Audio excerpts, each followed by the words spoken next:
ሻሎም may there be divine intervention for you ሊጸልይላችሁ መለኮታዊ ጣልቃ ገብነት ይሆንላችሁ።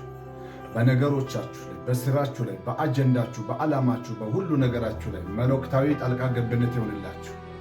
የእግዚአብሔር ቃል ሲናገር ሐዋርያት ሥራ ምዕራፍ 12 ከቁጥር 1 ጀምሮ ሄሮድስም ያዕቆብን ባስገደለ ጊዜ ይልና አይሁዳውያን እንደተደሰቱ ይናገራል። ለአይሁዳውያን ደስታ ብሎ እንደገና ጴጥሮስንም ጨምሮ ያዘ።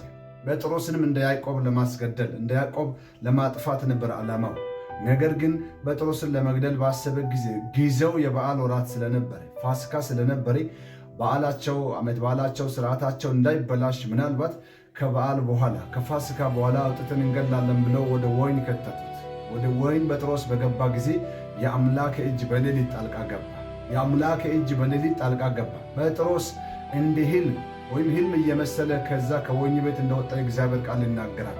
ዛሬ ሊጸልይላችሁ መጥቻለሁ። ከዚህ ሰዓት ጀምሮ በጌታ በኢየሱስ በእናንተና በጠላት አጀንዳ መካከል፣ በእናንተና በሞት መካከል፣ በእናንተና በአደጋ መካከል በጌታ በኢየሱስ ክርስቶስም የአምላከ የእግዚአብሔር እጅ ጣልቃ ትግባ።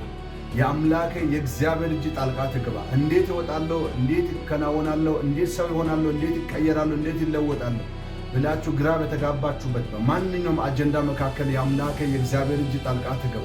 ጴጥሮስ እንደ ሰውኛ መውጣት አይቻልም። ቤተ ክርስቲያን ስለ ጴጥሮስ አጥብቃ ትጸልይ ነበር። ነገር ግን የአምላከ የእግዚአብሔር እጅ ጣልቃ ገባች። በዚያን ሰዓት ልጸልይላችሁ እኔ ደግሞ እንደ ቤተ ክርስቲያን ከዚህ ሰዓት ጀምሮ በኢየሱስ ስም በማንኛውም አይነት ጉዳይ ላይ የእግዚአብሔር እጅ ጣልቃ ገባ።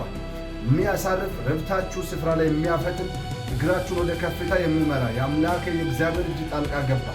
ሞት አይሆንም። በያዕቆብ መሞት ምክንያት አይሁዳውያን እንደተደሰቱ ባየ ጊዜ ልነ ጴጥሮስን ጨምሮ ያዘላል።